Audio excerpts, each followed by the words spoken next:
of Archives and History.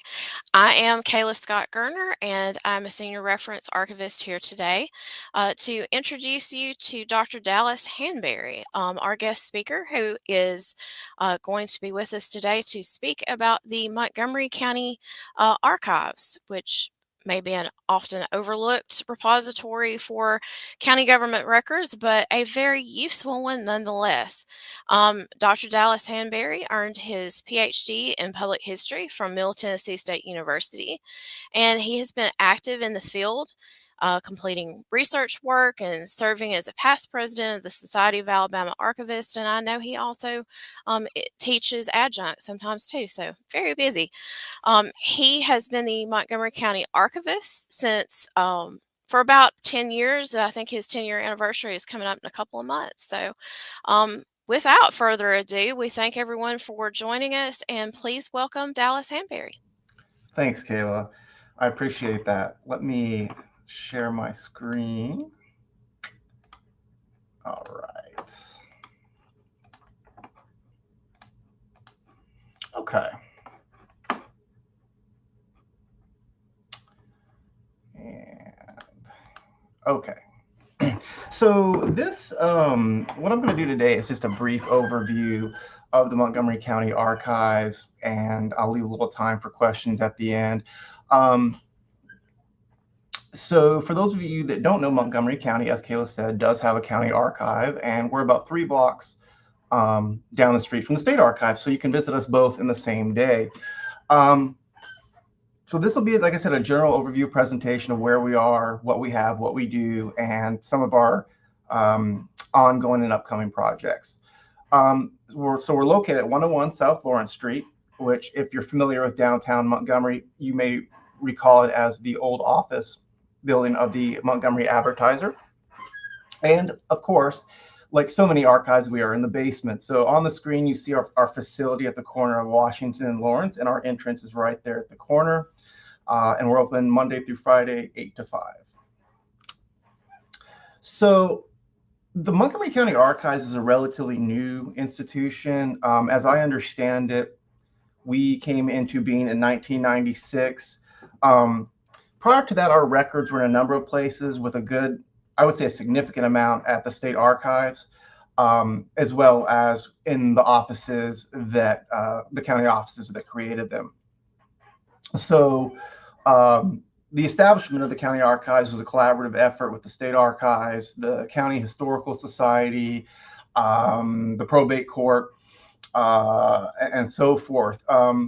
Administratively speaking, we're a division of probate court, which I'm not sure why that decision was made, but I think possibly that's because probate does generate so many records that are of a permanent nature. But nonetheless, being a division of probate court and county government is really great because we are, in fact, part of county government. And so in terms of funding and support, we have that, which provides a lot of institutional stability for us, and it gives us that foundation on which to build. So prior to our move to this building, as I understand it, the archives was kind of didn't quite have a central location. We used to be across the street and where the sheriff's department is now, but as I understand it, there wasn't a space solely dedicated to the county archives. And in 2009, that changed when we moved across the street to where we are now. So throughout this presentation, I've included some images. Obviously, the first slide had an image of our facility, but I've included some images from our collection as well as our facilities. So for example, on this slide, you'll see an image of a young child. This comes from our Cottage Hill Foundation collection. For those of you that don't know, Cottage Hill, if I recall correctly, was the first residential neighborhood outside downtown. Today, we would almost consider it downtown, but I call it downtown adjacent. And that's where this image, that's the collection this image comes from. So, and here's our front entrance again. You'd be surprised how many people miss it, which I don't blame them because it is kind of hidden. So in terms of our mission, we have a threefold mission. As I mentioned, we are a division of county government, and because of that, We have a mandate to collect, preserve, maintain, provide access to county government records, both probate and otherwise. Most of our collection tends heavy towards probate records because county records tend to stay active a little bit longer, it seems like. But that's just my experience. But we do have a good amount of county commission related records in our collection as well. So because we are a government agency, I would say that the vast majority of our collection is government in nature. So for my genealogists out there, things like deeds, mortgages, other real property records, estate files, wills, that you would come to me for that. And so if you're doing genealogy, of course, I'm sure you're going to start with ancestry, but beyond that first step, you're probably coming to me or the state archives for probate records. And I will say that a strength of our collection would be our probate records. As I understand it, the county has not had a courthouse fire. The city has. So our pre-Civil War probate records, well, all of our pre-Civil War records are especially strong. So if you're doing pre-1860 genealogy, whether that be African American, which is complicated but is possible to do with pre-Civil War probate records, or just genealogy in general before 1860, we have those records. That said, we also acquire records that are not government related. Because we are the county archives, we will consider collections that in some way pertain to the history of the county. That's kind of our first criteria. And then from there, we appraise the collection and see if it's a good fit for us. So for instance, we recently acquired from the Montgomery County Historical Society, the Montgomery Genealogical Society's organizational records. They've since merged into the Historical Society and are essentially defunct at this point. So that's a collection, for example, that's not government related that we have. And then because we are a government county archives, records management is also a pretty significant portion of what I do. Essentially, comparing our records to current retention schedules to see what we need to dispose of, what we need to keep, so on and so forth. I joke that once you've seen one shelf and box, you've seen them all. But so this is a photograph of one of our facilities that we have. We have 5 vaults or storage spaces. 3 that currently have records in them, temperature controlled, humidity monitored. Humidity in the South is pretty difficult to work with, but we try to. Overall, we have around 7,700 square feet of storage space. In terms of linear feet of records, we're probably close to 8,000 or a little over that now. And then, of course, we've got that nice compact shelving that you can see in the picture on the track that so many archives have, which is really cool. So, in other words, we have, in other words, we have space for growth in terms of physical collections, which is slowing down a little bit as we continue to go deeper into the digital age. But we are still acquiring from time to time physical collections, particularly special collections that are not government related. And all this is a secure environment. It's behind key code, locked. The public does not have access to this. Staff has access, and that's it. I did mention digital records, and compared to other institutions, especially those larger than us, say, for example, a university archive or maybe a state institution like the state archives, the amount of digital records we have may be small compared to larger institutions, but it is growing rapidly for us. So on the screen, you can see in terms of the amount of digital records we have, we're at 137 gigabytes right now. I would say the vast majority of that is photographs. We try to, as much as possible, digitize photographs. Some are born digital, some are digitized. We have some video content, some paper records that are digitized, and so forth. On the right of the slide, you see a screenshot. This is the screenshot of our landing page for our online records portal. And fun fact, that is, I believe, the header photograph is the old Montgomery Courthouse, I think, or the post office. I always get the two confused. But Anyway, that postcard that we use for that comes from our collection.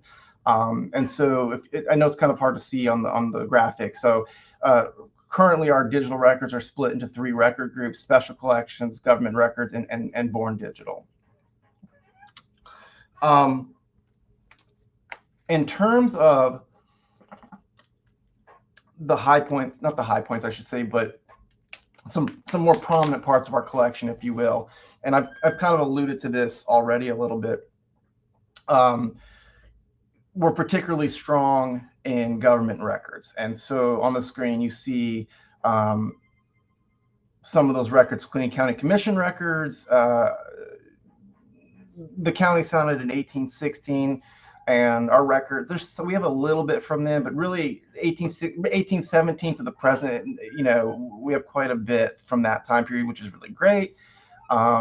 Because it gives us insight into the early operations of the county, especially when looking at, for example, the county, what becomes the county commission. It comes out of Orphans Court, but what becomes county commission. Looking at those minutes, early minutes, really gives us insight into how the early business of the county operated. Probate court records, as I alluded to, are very, very deep in our collection. It's whether you're studying genealogy, or slavery in Montgomery County, and we'll talk a little bit more about that. The probate court records are especially strong in that area. We also have a decent amount of circuit and chancery court records. Those are pretty insightful too for a number of uses, including, again, 19th century American slavery, and things of that nature. And of course, we have the Revenue Commission, because collecting taxes is a key component of what the county does. And so we have a lot of Revenue Commission records as well. We have some sheriff's office records, particularly mugshots, some of which are quite famous, as you might guess, such as the Rosa Parks mugshot. We have a smattering of County Board of Education records. That's a little misleading, because the date span is quite large, but the amount we have is quite little. As I understand it, Montgomery County Board of Education has chosen to hold on to a good deal of their records, I believe. And then, like I said, we have some non-government records, like, for example, the Genealogical Society collection that I mentioned, the Montgomery bus boycott mugshots, things like the Emery Fulmer papers. If you don't know who Emery Fulmer is, Emery Fulmer was Montgomery's longest serving mayor from 1997 to 1999. That's our largest collection in terms of special collections, and it's quite insightful in terms of, well, it's quite a snapshot of a 20-year period in Montgomery. So that's a collection that I think researchers will get quite a bit out of. And we'd love to, see more use in that collection. So of course we talked about the mugshot. This is one of the ones you see everywhere. This is actually, as I understand it, not from the day that she was arrested on the bus, but I believe in February '56, when Montgomery arrested the members of the Montgomery Improvement Association for violating Alabama's anti-boycott law, if I'm remembering that correctly. And so we have the images from that. And of course, we have Rosa Parks, we have John Robinson, Martin Luther King, Abernathy, and on and on and on. Several dozens of mugshots, including servicemen from Maxwell Air Force Base, actually. I talked a little bit earlier in the presentation about records related to slavery in our collections. And for those of you that I mentioned estate files, if you don't know what an estate file is, essentially it's the settling of a deceased person's affairs. And before the Civil War, obviously enslaved people were property. And so our estate files and wills and other probate records contain voluminous mentions of enslaved people, including inventories. And so what you see on the screen, for example, is a basic inventory that on the left-hand column, I know it's hard to read, but on the left-hand column are the are the names of the enslaved, and on the right the appraised values of the enslaved. Um, More complex inventories will have things like ages, sometimes indication of family structure, especially if there's children involved. You'll see a mother and her children. Sometimes you'll see indications of particular skill sets like blacksmith, seamstress, carpenter, cooper, barrel maker, and sometimes health conditions as well. Um, and Again, our probate court records are littered with this sort of material. This inventory actually comes from the estate file of Alexander Carter.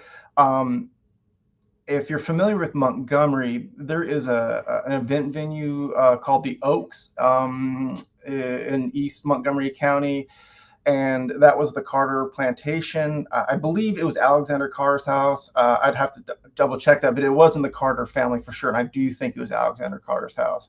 Um, so, if you're doing this sort of research, not just Montgomery County records, but county records in general in the Southeast are particularly rich in this sort of information. We've got a number of upcoming projects and ongoing projects. Like I said, we recently acquired the Montgomery Genealogical Society collection. We have an ongoing funeral program collecting project. This actually came out of a Society of Alabama Archivists conference a number of years ago at Troy University, Dothan. Rebecca Davis, then the archivist for Limestone County, mentioned that her institution was collecting funeral programs. And we thought that was a great idea. And so we have an ongoing project where we collect funeral programs, digitize them, and make them available on our records page that you saw earlier in the presentation. This is a bit of a post-custodial collection in that we don't keep the record. We typically, patrons want the programs back, and so we will scan them, get a digital copy, and return the programs.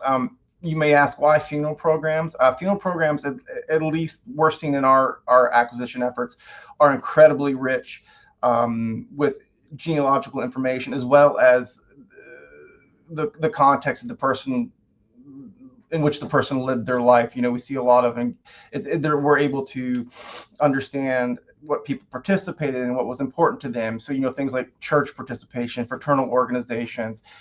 These are really, really valuable records. And so that project is ongoing, and I don't see it slowing anytime soon. So if you're interested in that, please reach out to me because we would love to, if you're based in Montgomery, talk to you about perhaps participating in that project. Because I am the county archivist, I also get brought in on a number of history related endeavors. And so from time to time, I'm engaged in planning a project for Black History Month for the probate court.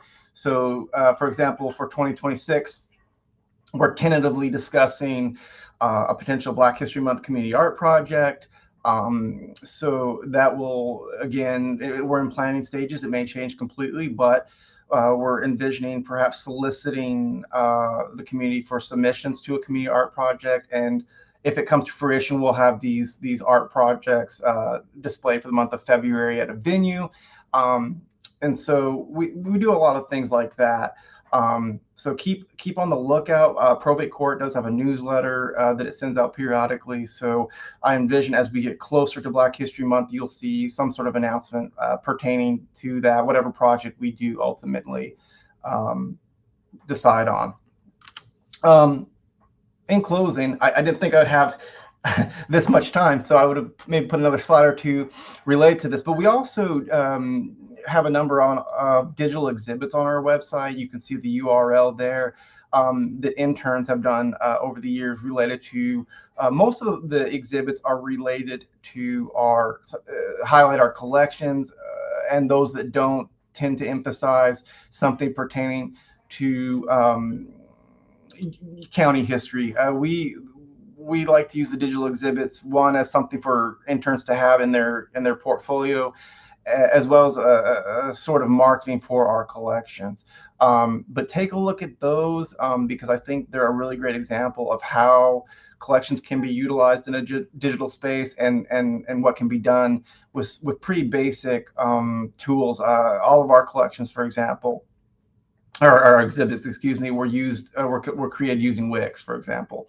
Um, so that's kind of the brief overview of the Montgomery County Archives and what we do. I wanted to leave some time for questions, so I'm going to end it there. And then if we do have questions, I'd love to hear them. Well, thank you so much, Dallas. That was a great overview. Um, I know as an archivist, I have my favorite collection or collections. What would you say your favorite one is that you've found that just has so many great nuggets?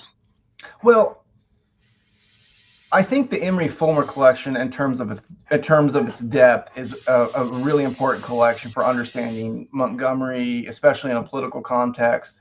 And I think also visually, it's really compelling. There's a lot of over a 20-year period, you can trace the changes in the physical landscape of Montgomery. For example, some of you may recall the Governor's House Motel on at the was it 231 Eastern Boulevard that's now demolished. Well, in the 70s and 80s, that was the spot to be, and you see that reflected in the Emery Fulmer collection.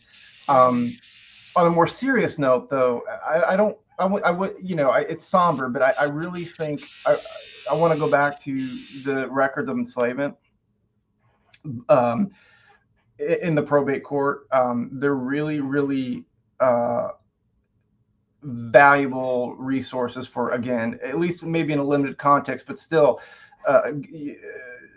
providing a pretty good basis for understanding of slavery, at least in a legal context in Montgomery County. And for those who are watching this presentation, the State Archives has or I guess it's in conjunction with Auburn University as well, but Alabama Mosaic. We've uploaded some records of enslavement there. So I would say, well, we're archivists. We think all the collections we have are important, but the records of enslavement to me are particularly important. That is definitely. So we have a couple of questions.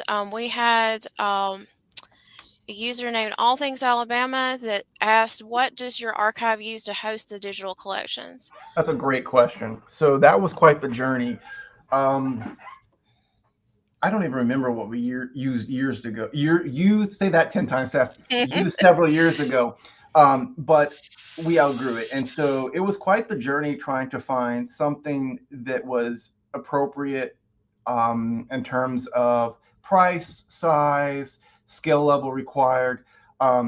It's been 3, 4, 5 years now, but at the time, what I noticed was that market seemed to be oriented more towards larger institutions.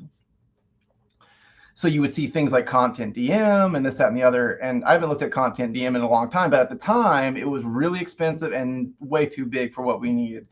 And eventually we came across a company called Preservica, which I believe the State Archives uses in conjunction with its digital records program. I believe so. But Preservica was really great for a number of reasons. One, it's scalable, so a large institution like the State Archives can use it, or a smaller institution such as Montgomery County Archives can use it. And of course, that the price schedule too, or the price levels corresponding to how you're going to use the Preservica also appealed to us, right?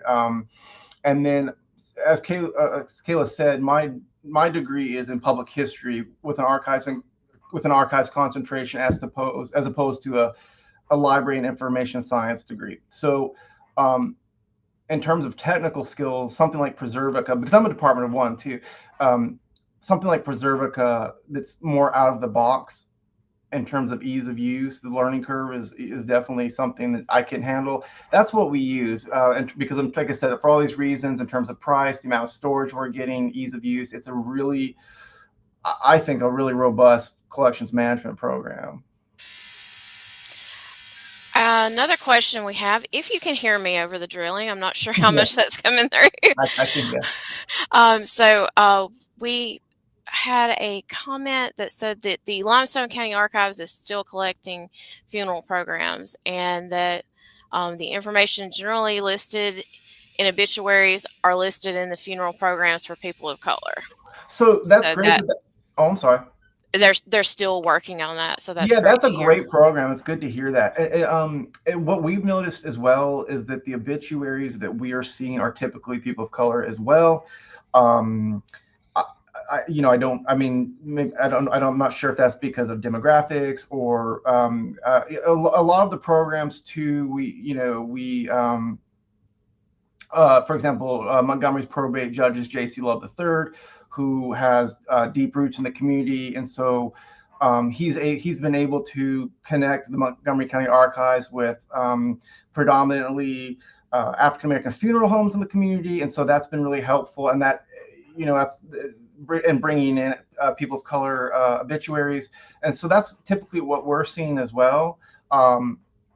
So yeah, I mean, I like the commenter said, that's great, and I envision we'll keep doing that too as long as we can. And Allison had one more actually a question. Does Montgomery County keep family records? I missed the first part of this presentation. Um, I'm guessing that this question is centering on Private records, perhaps? genealogical oriented family research. Pick a family name, right? Like my last name is Hanbury, the Hanbury family. I think if I'm understanding the question correctly, um, not like that. Um, and what do I mean? I mean, because we have so many county government records, researching families can be a pretty fruitful endeavor in our records. But in terms of research already done, we know the what we've acquired from the Montgomery Genealogical Society is really their records, their organizational records, things like minutes, correspondence,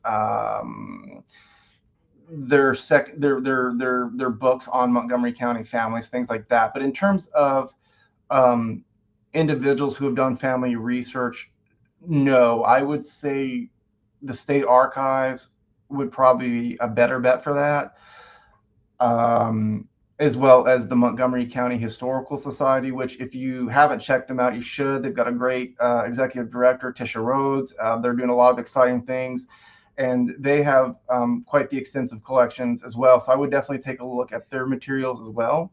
But in terms of finding your family members in Montgomery County through local legal records, the state archive, or excuse me, as well the state archives and the Montgomery County Archives would be great places to do that. Right, and that's kind of what I was thinking too. What we always tell patrons is start with a census and Mm-hmm. work out from there, because if start with the oldest family member that you know of that is in the line that you're trying to trace. The first census that is available is in 1950.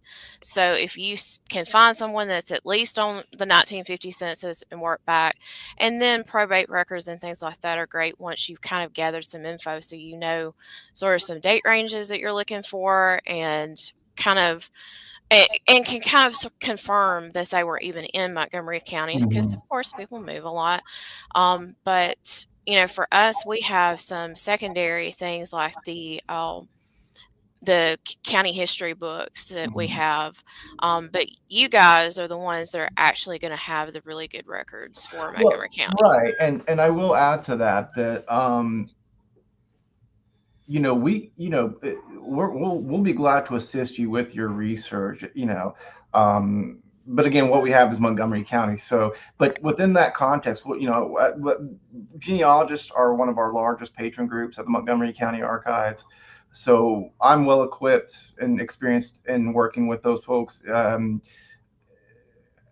And like Kayla said, the State Archives has some great secondary sources, publications, genealogical publications. We're currently processing the Montgomery Genealogical Society collection, and so when that's done, we'll also add to our records a fairly small but valuable number of publication books related to Montgomery families as well. So, do you have anything else you want to share with us, Dallas? I think that's all of our questions. Um, I think I would just come back to one more time the importance of local county records pertaining to slavery. I think that again, as I mentioned, they're really really valuable, and if in Montgomery County, you can come to me or the state archives, and if you're in another county that may not have access to those records, I would definitely reach out to the state archives and see what they have in their collections, because I think they can assist with that.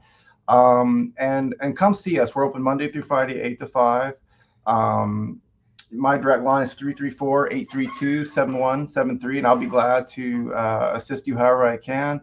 And for those of you that are interested in archives in Alabama, the Society of Alabama Archivists is having their annual conference October, is that 16th, Kayla? I I think think so. That sounds right, but don't quote me because I'm it's not going. it's I'm not able to go. October 17th at UAH, University of Alabama, Huntsville. You can find Society of Alabama Archivists online. You can register for the conference if you'd like to attend. So I think that's all I have. I want to say thanks for having me. This has been really good. Well, thank you so much, Dallas, for going over what you have at the Montgomery County Archives. And thank you all for joining us today. Definitely check back next month for the next edition of Research Rundowns. We'll be posting on Facebook with more details as the date comes closer. Y'all have a great day.